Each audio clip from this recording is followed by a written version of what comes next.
Welcome to r/Choosingbeggars, where you have to pay $1,000 for the honor of shoveling cat turds. Posted to Facebook, short-term rental plus cat sitting for 1 month. Here's your chance for an affordable escape in blank at the most desirable time, sunny but not too hot. We'll be traveling from May 30th to June 22nd, looking for a trustworthy person, family, or small group with references to stay in our home and take care of our 2 cats. Our place offers a king bedroom, a queen bedroom, 2 full bathrooms, a work-at-home office, a big deck for dining and lounging, a gas barbecue, an above-ground pool, and a huge yard. Where is it? It's a quiet residential neighborhood, only about 5 minutes walk from all shops and services in the suburbs of blank, 20 minutes drive from the beach. It's a 5-minute bike ride to a gorgeous creekside path. There are dozens of wineries within a 20-minute drive. There's golf, hiking, mountain biking. What we're asking you for. You pay $1,000 for the 3-week stay to cover some of our costs of insurance, electricity, etc. You'll also look after 2 young cats. Feed them on their existing schedule, bring them inside by dark, brush them daily, scoop the cat box, keep the house clean, clean the pool. Don't worry about the yard or garden because we have built-in sprinklers. No smoking or vaping indoors. PM me for details and we'll chat on the phone. You mean I get to shovel cat and clean the pool and I only have to pay you $1,000 a month? Sign me up! Actually, it's not $1,000 a month. It's $1,000 for only 3 weeks of doing your chores for you. Hello, fellow university students. My name is Blank. Let me introduce myself. I was my high school's valedictorian. My SAT score and ACT score are 1590 and 36 respectively. I'm also a member of Mensa, an organization that you're allowed entry for an IQ above 135. Unfortunately, in my high school years, I couldn't find people to hold an intellectual conversation with, so I was very bored. So I'm hoping things will be different at this university. To start things off, I like to discuss epistemology, cosmology, and quantum physics. I also like to build electronics in my free time. I'm also seeking a female companion of my intellectual caliber. IQ above 135 preferably. My bottom line is 130. Please don't waste my time. Thanks for reading. And then, gosh, I don't know what this is. This person writes some sort of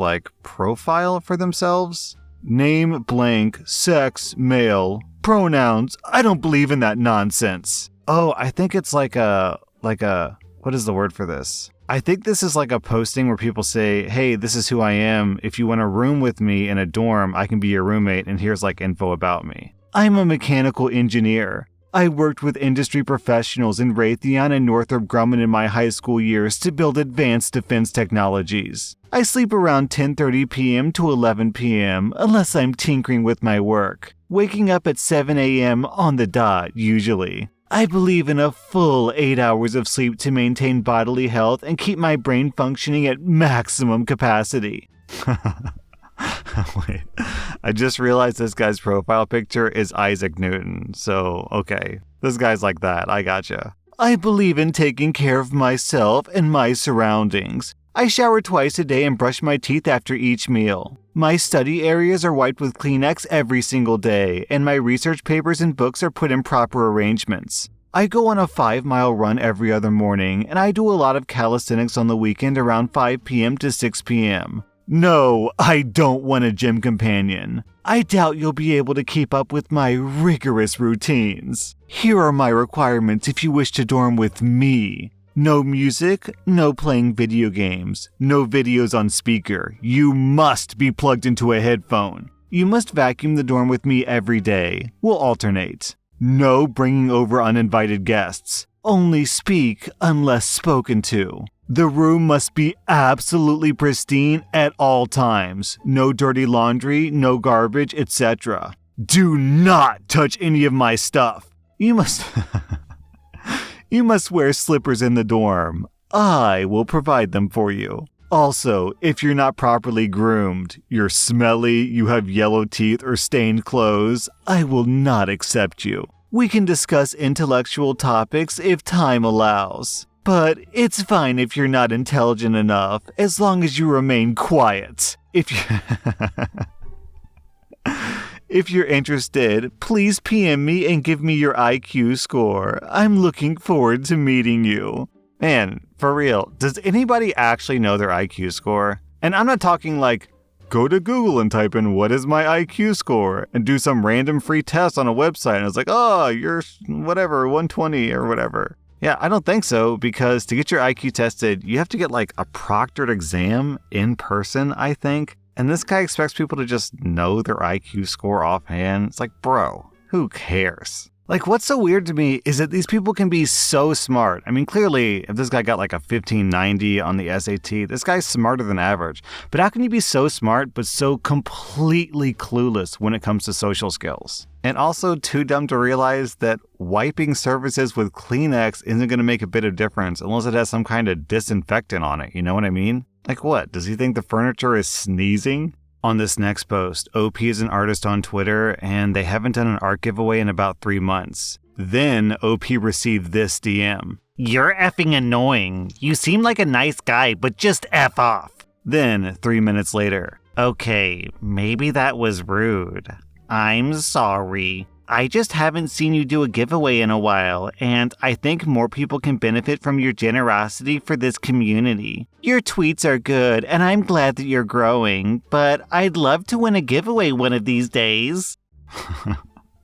On this next post, someone used an emoji on Discord, and they get this message. Hello. I've been struggling with ADHD, and one of those symptoms being nose bleeding and stomach pain. And that emoji is actually my comfort emoji. It brings me anxiety knowing that it's being used by someone else that, quite honestly, doesn't deserve it. It would make everything less special knowing someone else is using my comfort emoji, completely not understanding the meaning behind it. So please never use that emoji ever again in your life. Have a good day, heart emoji.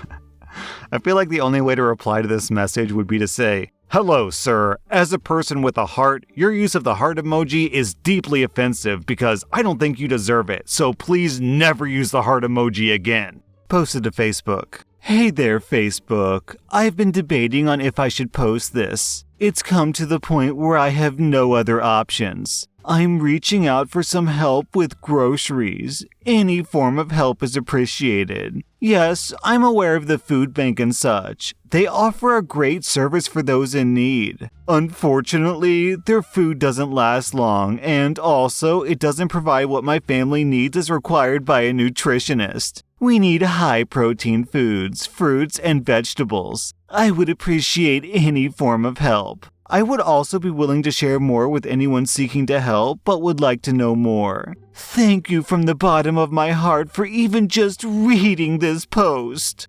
News headline: Mom of 10 leaves people shocked after spending more than $1,000 on Easter gifts. Then, beneath that, we have this gem. What she should have done was bought them and then donated them to those who really need them.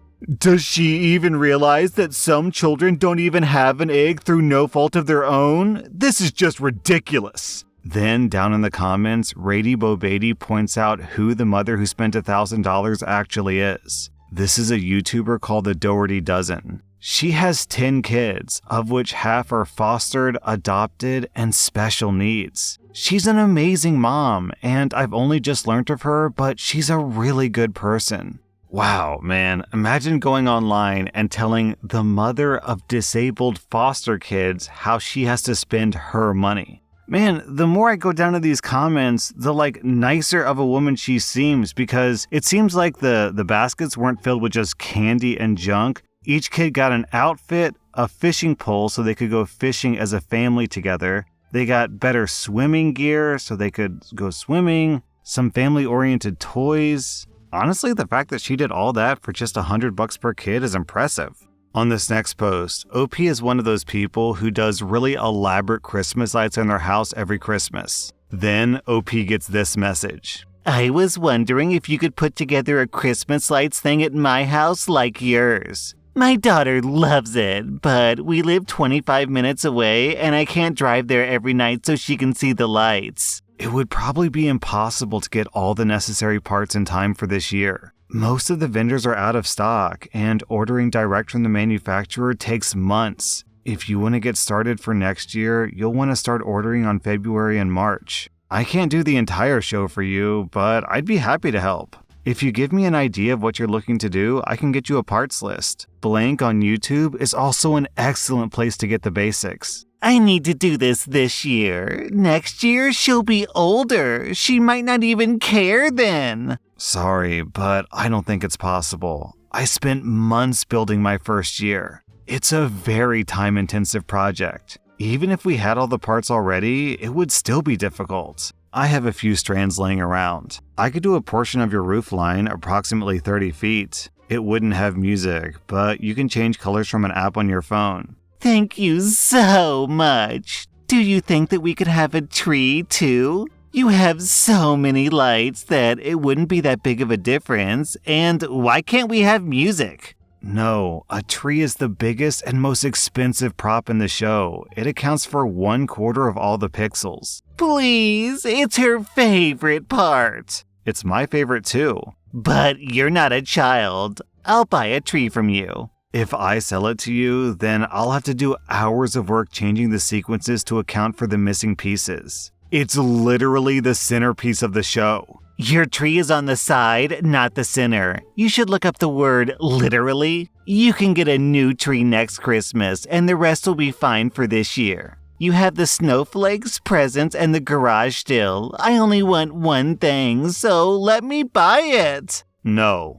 And even if I were to sell it, the parts alone would cost blank. You spend blank on Christmas lights? These color lights cost $13 on Amazon. How'd you get up to blank? And then, when OP doesn't reply, so much for the Christmas spirit of giving.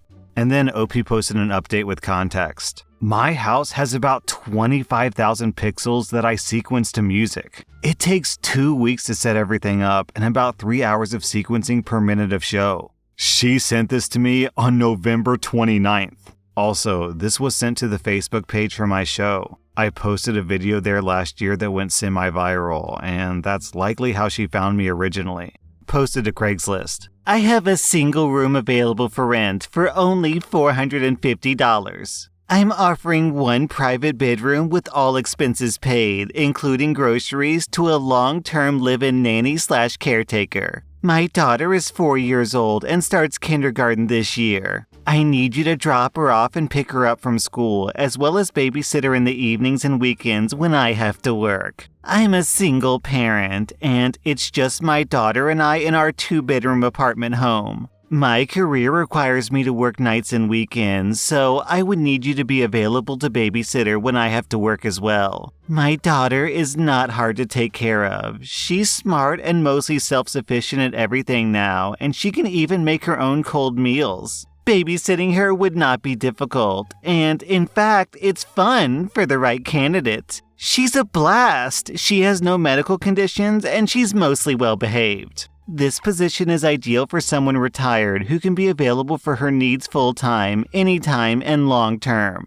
I'm a single parent balancing a career. This is a family household that's mostly drama-free, and we rarely have guests over. It's a fantastic opportunity for a calm and professional roommate that's clean, responsible, and respectful. You'll have your own master bedroom with a walk-in closet and an attached private bathroom in this elegant, like-new home built in 2006. You'll be living with other professionals who love being active and living the beach and outdoors life. We're easygoing, and we're all about good vibes in the home. We love music and healthy living. This is a nice, modern, and smart-equipped house, and we want to maintain cleanliness in all areas and be respectful of each other and other things. Your live-in landlord is easygoing and very handy and can help with the moving-in process and more. Man, I'm always so confused when I see posts like this, because if the person living here is working full-time as a nanny, and they also have to pay rent, how does this choosing beggar expect the renter to make money to pay the rent so they can work this full-time job taking care of their kid? Also, I'd like to point out that she says that her 4-year-old is completely self-sufficient and they have a, 16-year-old house that's apparently just like new? Does this woman have any concept of the passage of time? Seeking a dog sitter for weekdays from 10 a.m. to 3 p.m. Pay is $200 a month. You'll be watching an Australian Shepherd/Poodle mix. You can hang out at my apartment or bring her back to yours. Text me if you're interested. And if you're curious on the math on this comes out to a little under $10 a day or about $2 an hour. That was r/Choosingbeggars, and if you like this content, check out my podcast where I publish the exact same episodes. Also, hit that subscribe button because I put out new Reddit videos every single day.